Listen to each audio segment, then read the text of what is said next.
કેમ છો મારા ખાવાના શોખીન મિત્રો? સ્વાગત છે તમારું વારું પાણીમાં. આજે આપણે ઘરે જ બનાવશું હોટેલ કરતાં પણ ટેસ્ટી ટોમેટો સૂપ. તો જોઈએ એની રેસીપી.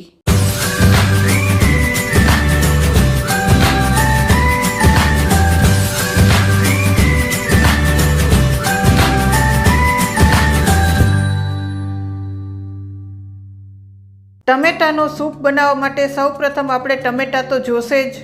તો મીડિયમ સાઇઝના 6 ટમેટા લીધા છે. તમે 6 થી 7 ટમેટા લઈ શકો.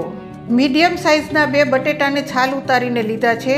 બટેટાથી આપણું સૂપ ઘાટું બનશે. જો તમારે બટેટા એડ ના કરવા હોય તો બટેટાની જગ્યાએ તમે કોર્નફ્લોર એડ કરી શકો. એક મીડિયમ સાઇઝની ડુંગળી લેશું. 1 ઇંચ આદુનો ટુકડો લેશું. થોડા લીલા ધાણા લેશું. થોડું લીલું લસણ લેશું. લીલા લસણની જગ્યાએ તમે 4-5 કળી સૂકા લસણની પણ લઈ શકો. આ બધી વસ્તુના આપણે મોટા મોટા ટુકડા કરી લેશું. પછી આપણે એક કુકર લેશું. કુકરને આપણે ધીમા ગેસ પર રાખી દેશું. 2 ચમચી બટર લેશું. બટરની જગ્યાએ તમે તેલ પણ લઈ શકો, પરંતુ બટરથી ટેસ્ટ ખૂબ જ સરસ આવશે. ટમેટાનો સૂપ બનાવવા માટે હંમેશા સ્ટીલના વાસણનો જ ઉપયોગ કરવો, એલ્યુમિનિયમના વાસણનો ઉપયોગ કરવો નહીં. હવે આપણે બટરને ઓગળવા દેશું. બટર ઓગળી જાય પછી આપણે એમાં એક તજપત્તું નાખશું. પછી એમાં આદુના ટુકડા નાખશું. આદુથી ટોમેટો સૂપનો ટેસ્ટ ખૂબ જ સરસ આવશે, તો સ્કીપ ના કરશો. અને લીલું લસણ. લીલા લસણની જગ્યાએ 4-5 કળી સૂકા લસણની પણ તમે લઈ શકો. આ બંને વસ્તુને આપણે 2 મિનિટ સુધી સાતળી લેશું.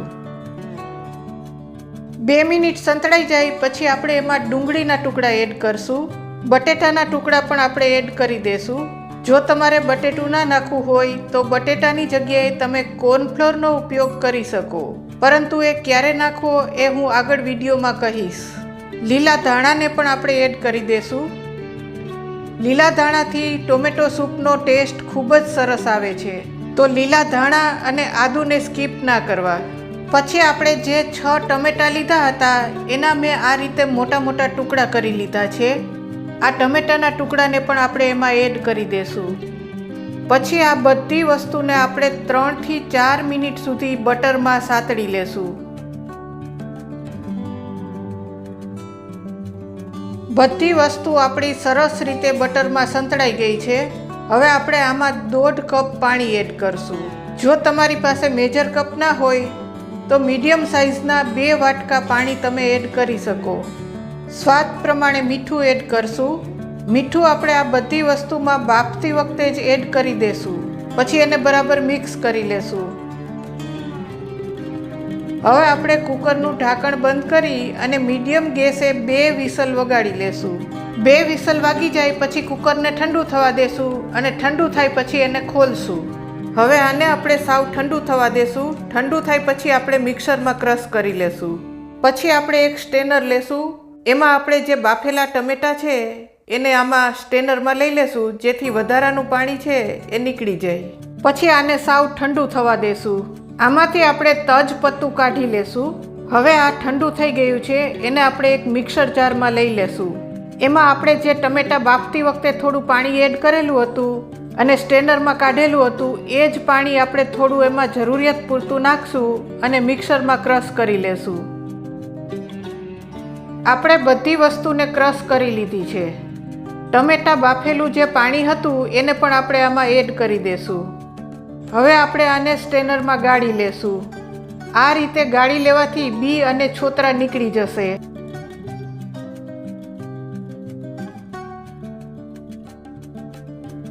આપણે સૂપ માટેની બધી વસ્તુ ગાળી લીધી છે. હવે એને થોડો ઉકાળી લેશું અને થોડા મસાલા કરી લેશું. આ સ્ટેજ ઉપર તમારે ચાખીને જોઈ લેવાનું. આપણે ટમેટા બાફતી વખતે મીઠું નાખેલું હતું. જો તમને ઓછું લાગે તો થોડું મીઠું એડ કરવું. આમાં થોડું મીઠું મને ઓછું લાગે છે તો હું થોડું મીઠું એડ કરું છું. 1 ચમચી ખાંડ એડ કરશું. અડધી ચમચી મરી પાવડર એડ કરશું. મરી પાવડર તમારા ટેસ્ટ પ્રમાણે વધારે કે ઓછો નાખી શકો છો. 2 ચમચી જેટલો ટોમેટો સોસ એડ કરશું. ટોમેટો સોસ એડ કરવાથી આપણા સૂપનો ટેસ્ટ ખૂબ જ સરસ આવશે. હવે આ બધી વસ્તુને બરાબર મિક્સ કરશું અને સૂપને ઉકળવા દેશું. આપણો સૂપ ઉકળી ગયો છે. સૂપ ઉકળી જાય પછી છેલ્લે આપણે ઘરમાં જે દૂધની મલાઈ હોય છે એ 2 થી 3 ચમચી જેટલી એડ કરશું. મલાઈની બદલે બજારમાં મળતું ફ્રેશ ક્રીમ પણ તમે એડ કરી શકો. આ મલાઈ નાખવાથી આપણો સૂપ સરસ ક્રીમી બનશે અને ટેસ્ટમાં પણ જોરદાર બનશે. મલાઈને બરાબર મિક્સ કરી લેશું. આપણું સૂપ બરાબર ઉકળી ગયું છે. હવે છેલ્લે તમારે જો વધારે ઘાટું સૂપ જોઈતું હોય તો આમાં તમે 2 ચમચી કોર્નફ્લોરની સ્લરી બનાવી અને એડ કરી શકો. જો તમારે બટેટું એડ ના કરવું હોય તો આ સ્ટેજ ઉપર તમે 2 ચમચી કોર્નફ્લોરને પાણીમાં ઘોળી અને આમાં એડ કરી શકો. બટેટું પણ એડ કરેલું છે અને હજી પણ વધારે ઘાટું સૂપ બનાવવું છે તો પણ તમે કોર્નફ્લોર એડ કરી શકો છો. અને જો પતલું રાખવું હોય તો થોડું પાણી એડ કરી શકો. અને છેલ્લે આપણે હોટેલ જેવો સૂપનો કલર બનાવવા માટે થોડો રેડ ફૂડ કલર એડ કરશું. આમે 1 ચપટી ફૂડ કલરમાં થોડું પાણી એડ કરીને રાખ્યું હતું એને આપણે એડ કરશું.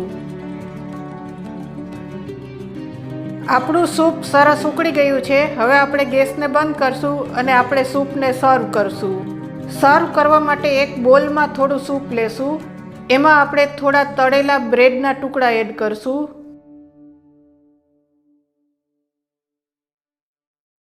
અને ઉપર આપણે ક્રીમથી ગાર્નિશ કરશું.